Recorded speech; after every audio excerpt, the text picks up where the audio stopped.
Hi all, in this video we are going to see about professionally applied topical fluorides.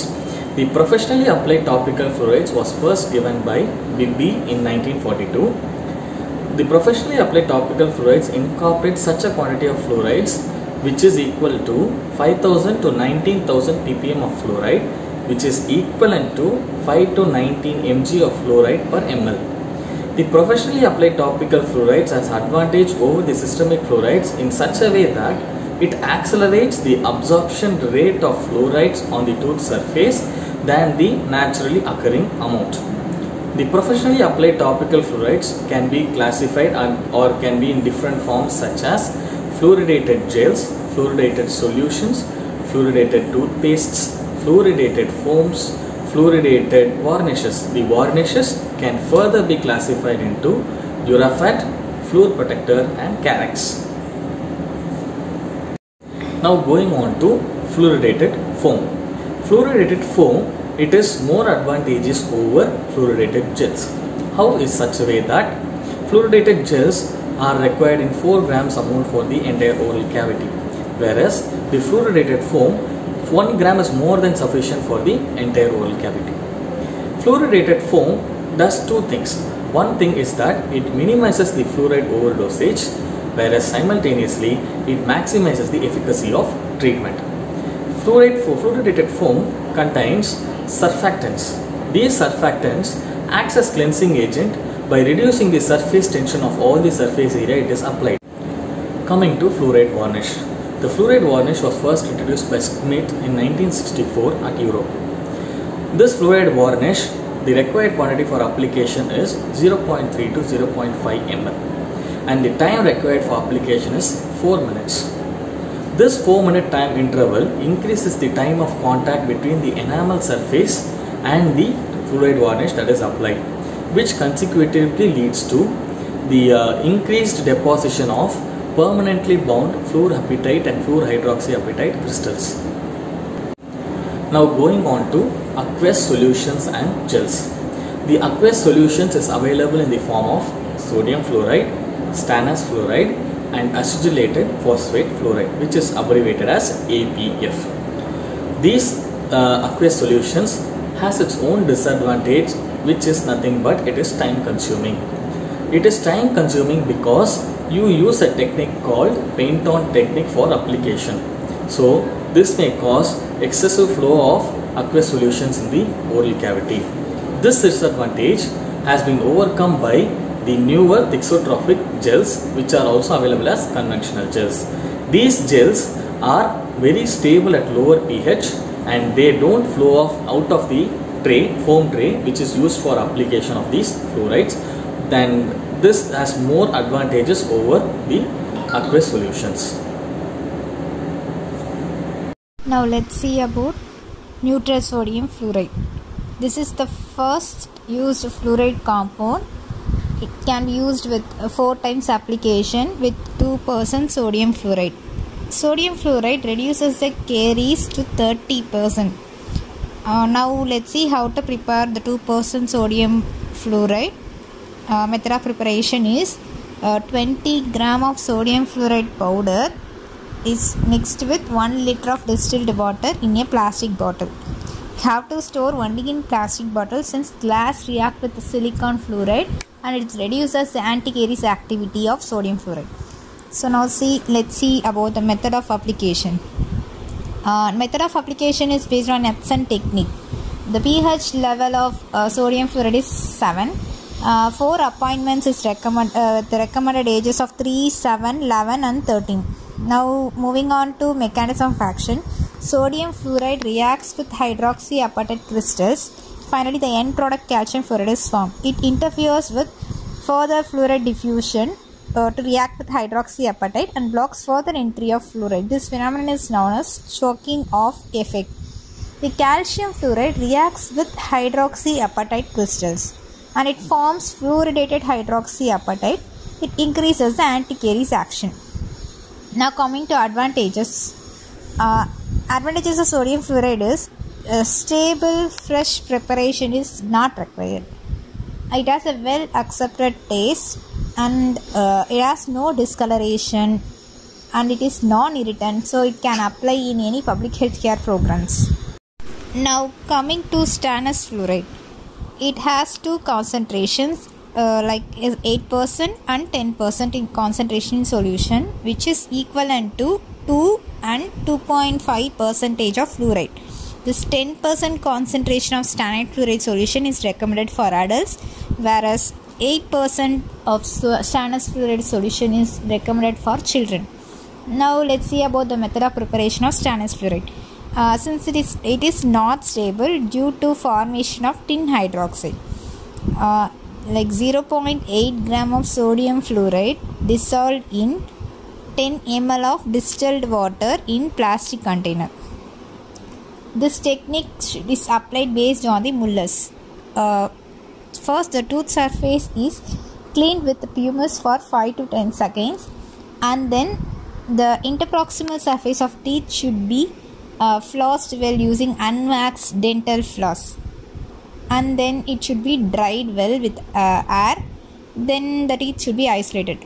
Only the unwaxed dental floss should be used, since waxed floss affects the fluoride intake of the tooth.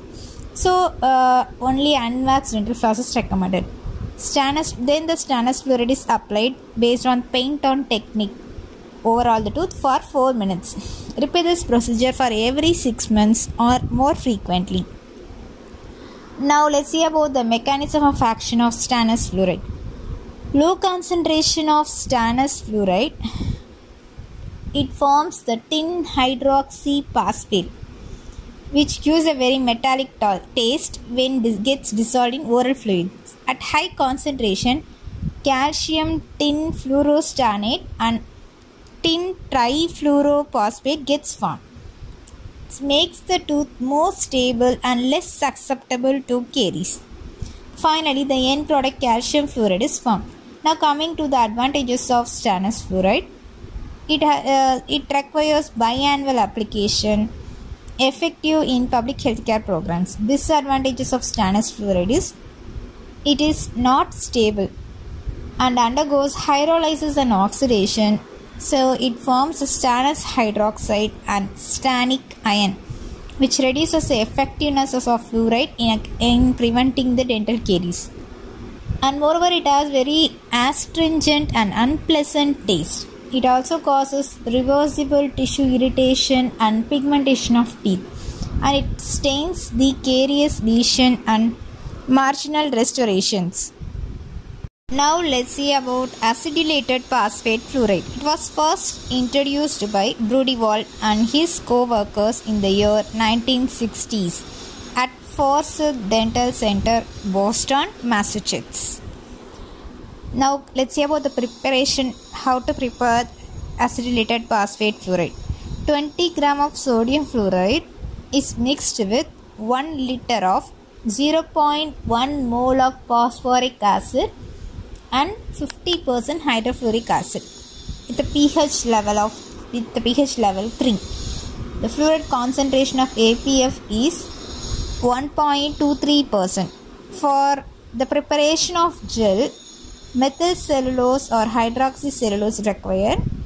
With this preparation, we have to add this methyl cellulose or hydroxyethyl cellulose at the pH level of 4 to 5.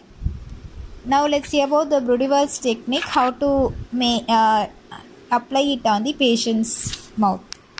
First, the oral prophylaxis should be done, and the isolation of the tooth should be required before starting the procedure. This is the most important for the effective action of caries to function. Then apply APF gel using trays. A disposable foam-lined tray is preferred. Then the solution should be reapplied for every 15 to 30 seconds for 4 minutes. Saliva ejector is required to remove excess saliva and fluoride. Fluoride gel less than 5 ml of APF should be used. Patient should not swallow the gel. So again, the saliva ejector plays a crucial role in maintaining the tooth to be very isolated. patient should be instructed. This is the most important step. The patient should be instructed not to swallow the gel, and the force should be given. Very light biting forces should be exerted, and the patient should be instructed not to eat, drink or rinse his mouth for at least 30 seconds for the effectiveness of acylated phosphate fluoride against dental caries. Now coming to mechanism of action. When APF is applied, first the dehydration and shrinkage occurs, which on further hydrolysis, dicalcium phosphate dihydrate is formed, which is highly reactive with fluoride ion. Then the fluoride penetrated more deeply into the shrinkage and forms fluorapatite. The amount and depth of fluoride deposited depends on the depth and amount of dicalcium phosphate dihydrate. For conversion of dicalcium phosphate dihydrate into fluorapatite, deeper penetration and continuous supply of fluoride is required. So APF is applied every 30 seconds and teeth should be kept wet for 4 minutes. Now coming to the advantages of acylated phosphate fluoride. It requires only 2 applications in a year. Gel preparation can be self-applied. The ability to deposit fluoride in enamel has greater ability to deposit fluoride in enamel to a deeper depth. Since APF is stable and need not be freshly prepared for each patient. Now coming to disadvantages of APF. It is more expensive and it has acidic, sour and bitter in taste. Cannot be stored in glass containers. Repeated or prolonged exposure of porcelain or composite restorations to acylated phosphate fluoride can result in the loss of mineral surface roughening and possible cosmetic changes. Now coming to Fluor Protector, it constitutes of 7000 ppm of fluoride. Fluor Protector contains polyurethane lacquer dissolved in chloroform and difluorosilane at a concentration of 2% by weight. It is dispensed in 1 ml ampules. Each ampule contains 6.21 mg of fluoride. It has a range of efficacy between 1% and 17%. Now next moving on to Carex. It constitutes of 1.8% fluoride. So another fluoride varnish contains lower fluoride concentration than Durapet. It has an efficiency equivalent to Durapet as a caries preventive agent.